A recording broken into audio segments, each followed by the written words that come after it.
चलिए दोस्तों, राजस्थान की चित्र शैलियों के बारे में देखते हैं। राजस्थान की चित्र शैलियाँ कौन-कौन सी हैं। राजस्थान में प्राचीनतम चित्र दर्र, जो कि भरतपुर में है, दर्रा, कोटा और बैराठ जयपुर से मिलते हैं। राजस्थानी चित्रकला का पहला वैज्ञानिक विभाजन आनंद कुमार स्वामी ने अपनी पुस्तक राजपूत पेंटिंग्स में किया था। एन.सी. मेहता ने राजस्थानी चित्र शैली को हिंदू चित्र शैली का नाम दिया तथा पहली बार राजस्थानी चित्र शैली का नाम राय कृष्ण दास ने दिया। राजस्थानी चित्र शैली का वर्गीकरण तो इसमें मेवाड़ स्कूल है। मेवाड़ स्कूल में उदयपुरी चित्र शैली आती है, चावड़ चित्र शैली आती है और नाथद्वारा चित्र शैली आती है। मारवाड़ में जोधपुर चित्र शैली आती है, बीकानेर चित्र शैली, किशनगढ़ चित्र शैली, अजमेर, नागौर और जैसलमेर चित्र शैली आती है मारवाड़ में। फिर ढूंढाड़ स्कूल, इसमें आमेर और जयपुर आता है। अलवर, शेखावाटी और उनियारा ये आते हैं। और हड़ौती स्कूल में कोटा चित्र शैली आती है ना, बूंदी और झालावाड़ा चित्र शैली आती है। फिर मेवाड़ स्कूल के बारे में थोड़ा सा और पढ़ते हैं। तो मेवाड़ स्कूल या उदयपुर चित्र शैली, तो मेवाड़ शैली में राजस्थानी चित्र शैली का प्रारंभिक तथा मौलिक स्वरूप देखने को मिल जाता है। मेवाड़ चित्र शैली के प्रारंभिक चित्र तो पहला है श्रावण परिक्रमण सूत्र चर्णिका। इसके शासक उस समय कौन थे? तेजा सिंह के द्वारा चित्रित कमल चंद्र द्वारा। सुपासनाह चरित्रम ये 1428 में लिखा जाता है और इसमें शासक कौन थे? मोकल के समय ये बना था और चित्रित तो इसे हीरानंद के द्वारा जो कि देलवाड़ा में थे के द्वारा इसको चित्रित किया गया था। मेवाड़ चित्र शैली का आरंभिक विकास कुंभा के समय में हुआ था। अमर सिंह फर्स्ट के समय मेवाड़ चित्र शैली पर मुगल प्रभाव पड़ा। महाराणा जगत सिंह फर्स्ट का काल जो कि 1628 से 1658 के बीच में रहा, मेवाड़ चित्र शैली का स्वर्ण काल कहा जाता है। महाराणा जगत सिंह फर्स्ट का काल, इन्होंने तस्वीरा रो कारखानों यानी चेत्रो ओबरी की स्थापना की थी। इनके समय रसिक प्रिया, गीत गोविंद, रागमाला आदि का चित्रण हुआ। साहिबदीन नामक चित्रकार ने महाराणाओं के व्यक्तिगत चित्र बनाए थे। फिर महाराणा संग्राम सिंह सेकंड के समय बनाए गए चित्र मुल्ला दो प्याजा व कलीला दमना कहानी के दो गिदड़ पात्र थे। महाराणा जयपाल के समय लघु चित्र बने। महाराणा जय सिंह के समय लघु चित्र बने। महाराणा भीम सिंह के समय भित्ति चित्रों का निर्माण अधिक हुआ। यानी कि दीवारों पर चित्र ज्यादा बनाए। प्रमुख चित्रकार तो इसमें है साहिबदीन, नसीरुद्दीन, निरुद्दीन, कृपाराम, मनोहर, जगन्नाथ और रघुनाथ। फिर विशेषताएं क्या थी? शिकार के दृश्यों में 3D प्रभाव दिखाई देता है। स्त्रियों की आंखें मीनाकृत दिखाई गई हैं। पशु पक्षी आंख व हाथी व चौकोर इसमें है। तो पशु पक्षियों में हाथी और चकोर के दृश्य देखने को मिलते हैं। प्रमुख रंग तो लाल रंग का प्रमुखता से उपयोग किया गया है। वृक्ष इसमें कदम्ब के वृक्ष इंपॉर्टेंट रहा। चावड़ चित्र शैली, तो इस चित्र शैली की शुरुआत महाराणा प्रताप के समय में हुई थी तथा अमर सिंह प्रथम का काल इसमें स्वर्ण काल कहा जाता है इस शैली के लिए। प्रमुख चित्रकार तो नसीरुद्दीन ने 1605 में रागमाला का चित्रण किया था। इन्होंने ढोला मारू का चित्र भी बनाया था। नाथद्वारा चित्र शैली, तो राज सिंह का काल इस चित्र शैली का स्वर्ण काल कहा जाता है। राज सिंह का काल, इस चित्र शैली पर वल्लभ संप्रदाय का प्रभाव अधिक होने के कारण भगवान श्री कृष्ण के जीवन से संबंधित अधिक चित्र इसमें बने। नाथद्वारा चित्र शैली पिछवाई चित्रण के लिए प्रसिद्ध है। पशु पक्षी इसमें गाय व मोर के चित्र बनाए जाते हैं।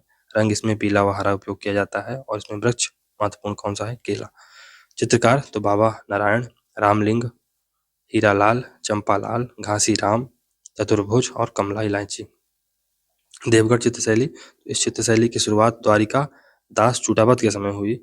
इस चित्र शैली को प्रकाश में लाने का श्रेय श्रीधर अंधारे को दिया जाता है। इस चित्र शैली पर मेवाड़, मारवाड़ और ढूंढाड़ चित्र शैली का प्रभाव पड़ा।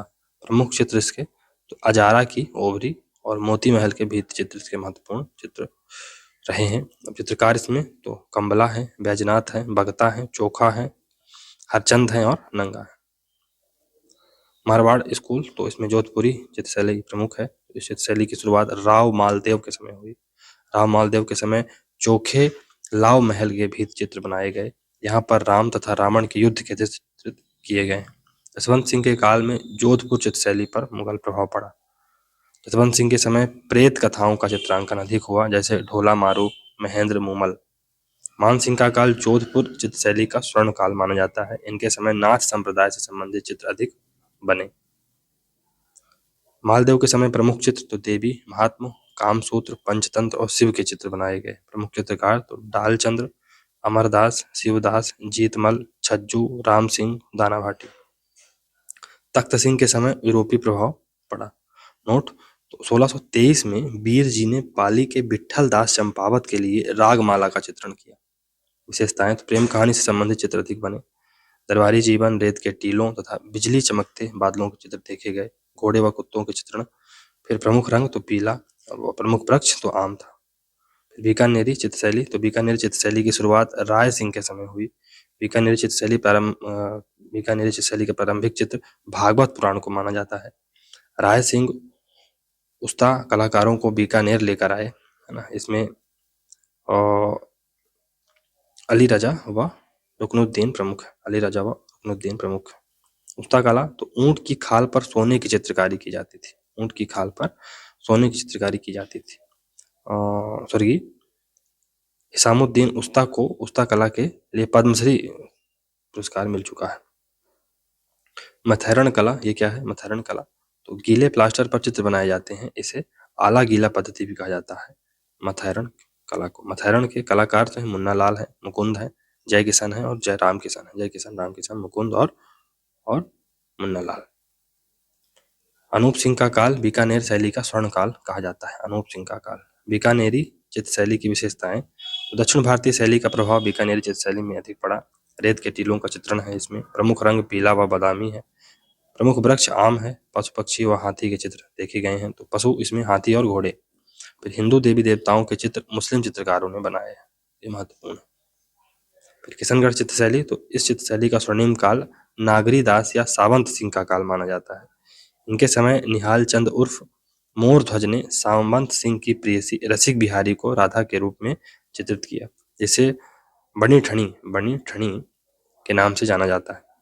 1973 में बनी ठनी पर 20 रुपए की डाक टिकट जारी हुई थी। एरिक डिक्सन ने बनी ठनी को भारत की मोनालिसा कहा है। एरिक डिक्सन ने बनी ठनी की आंखों का चित्रण लाडली दास ने किया था। लाडली दास। एरिक डिक्सन व फैयाज अली ने किशनगढ़ चित्रशैली को प्रसिद्धि दिलवाई। फैयाज अली और एरिक डिक्सन। प्रमुख चित्रकार तो नानक राम थे, सवाई राम है, अमरचंद हैं, बदन सिंह हैं, रामनाथ हैं, मूलराज हैं, सूरध्वज हैं और लाडली दास हैं। विशेषताएं तो नारी सौंदर्य का चित्रण अधिक हुआ है।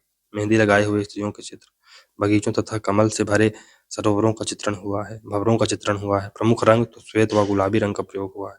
इस चित्रशैली पर वल्लभ संप्रदाय का प्रभाव भी पड़ा है। इस चित्रशैली में महिलाओं की नाक में बेसरी नामक आभूषण दिखाया गया है। महिलाओं के नाक में बेसरी नामक आभूषण दिखाया गया है। अजमेर चित्रशैली, तो इसमें प्रमुख चित्रकार थे उसना, साहिबा, अल्लाह और बख्श। नागौरी चित्रशैली, तो वृद्धावस्था के चित्र अधिक मिलते हैं इसमें। बुझे रंगों का प्रयोग अधिक है और पारदर्शी वेशभूषा इसकी रही। जैसलमेर चित्रशैली, तो इस चित्रशैली में सर्वाधिक चित्र मूमल के बनाए गए हैं और मूल राज सेकंड का काल इस चित्रशैली का स्वर्णिम काल माना जाता है। टूढ़ाड़ स्कूल, तो इसमें अजमेर और जयपुर चित्रशैली आ जाती है। तो आमेर में प्रारंभिक चित्रों में यशोधरा चरित्र प्रमुख चित्र है, जो कि 1591 में चित्रित हुआ। मिर्जा राजा जयसिंह ने अपनी रानी चंद्रावती के लिए रसिक प्रिया व कृष्ण रुक्मणी बेली नामक चित्र बनवाए। सवाई जय सिंह ने सूरत खाने की स्थापना की। सवाई ईश्वर सिंह के समय साहिब राम ने आदमकद के चित्र बनाए। फिर माधो सिंह के समय भित्ति चित्र बने और सवाई प्रताप का काल जयपुर चित्रशैली का स्वर्ण काल माना जाता है। सवाई प्रताप का काल चित्रकाल तो चिमना, हुक्मा, शालिग्राम, लक्ष्मण, गोपाल, साहिब राम। विशेषताएं प्रमुख रंग हरा था। इस चित्रशैली पर मुगल शैली का सर्वाधिक प्रभाव देखा जाता है। राधा कृष्ण की लीलाओं का चित्रांकन किया गया है। हाथियों की लड़ाई के दृश्यों का भी चित्रांकन मिला है। अलवर की शैली, तो इसका शुरुआत प्रताप सिंह के समय में हुई। प्रमुख चित्रकार शिव कुमार डालू राम थे। बख्तावर सिंह के समय जोगियों, फकीरों से जंगल में चर्चा करते हुए महाराजाओं के चित्र दिखाए गए हैं। विनय सिंह का काल इस यहाँ पर स्वर्ण काल माना जाता है। विनय सिंह के समय बलदेव व गुलाम अली ने गुलदिस्ता का चित्रांकन किया। बलवंत सिंह के समय छोटे लाल, नंदराम व बक्साराम ने लघु चित्र बनाए। शिवदान सिंह के समय काम शास्त्र पर आधुनिक और गणिकाओं के चित्र बनाए गए। मंगल सिंह के समय मूलचंद नामक चित्रकार हाथी दांत पर चित्रण के लिए प्रसिद्ध था। बुद्धराम नामक चित्रकार अलवर गुणीजन खाने के दरोगा थे तथा पशु पक्षियों के चित्र बनाने में प्रवीण थे। प्रमुख रंग हरा व नीला है। प्रमुख रंग हरा व नीला है। उनियारा चित्रशैली तो सरदार सिंह के समय इस चित्रशैली की शुरुआत हुई। जयपुर व बूंदी की चित्रशैली का प्रभाव पड़ा। प्रमुख चित्रकार धीमा, भीमा, मीर बख्श और राम लखन। शेखावटी के भित्ति चित्र, शेखावटी की हवेलियां भित्ति चित्र चित्रण के लिए प्रसिद्ध है। जोगीदास की छतरी जो कि उदयपुर बाटी झुंझुनू में है, यह छतरी अपनी भित्ति चित्रों के लिए प्रसिद्ध है तथा भित्ति चित्र देवता नामक चित्रकार ने बनाए हैं। देवा नामक चित्रकार ने बनाए हैं। शेखावटी में आला गीला पद्धति को पणों के नाम से जाना जाता है। आला गीला पद्धति को पणों के नाम से जाना जाता है। फिर हड़ौती स्कूल तो इसमें बूंदी चित्रशैली आती है। इस चित्रशैली की शुरुआत सुरजन ने की थी। विशेष रूप से विकास छत्रसाल के समय में हुआ था। छत्रसाल के समय निर्मित रंग महल भित्ति चित्रों के लिए प्रसिद्ध है। अनिरुद्ध के समय इस चित्रशैली पर दक्षिण शैली का प्रभाव पड़ा। उम्मेद सिंह का काल बूंदी चित्रशैली का स्वर्णिम काल माना जाता है। इन्होंने रंगीन चित्रशाला का निर्माण करवाया था। प्रमुख चित्रकार अहमद अली, सुरजान, रामलाल, श्यामलाल और साधु राम थे। प्रमुख रंग तो नारंगी और हरा। नोट तो बूंदी चित्रशैली में पशु पक्षियों का चित्रण अधिक हुआ है, इसलिए इसे पशु पक्षियों की चित्रशैली कहा जाता है, बूंदी चित्रशैली। कोटा चित्रशैली तो इस चित्रशैली की शुरुआत राम सिंह के समय हुई थी। रहीम सिंह के समय वल्लभ संप्रदाय का प्रभाव पड़ा। फिर ये डालू राम चित्रकार ने रागमाला का चित्रण किया, जो इस शैली का प्रमुख चित्र है। रागमाला का चित्रण किया डालू राम ने। प्रमुख चित्रकार तो रघुनाथ, गोविंद राम और नूर मोहम्मद। प्रमुख रंग हरा व नीला। उमेश सिंह का काल स्वर्णकाल था। झाला हवेली में गायिका को स्नान करते हुए दिखाया गया है। झाला हवेली में नायिका को स्नान करते हुए दिखाया गया है। कोटा चित्रशैली में महिलाओं को शिकार करते हुए दिखाया गया है। महिलाओं को भी शिकार करते हुए दिखाया गया है कोटा चित्रशैली में।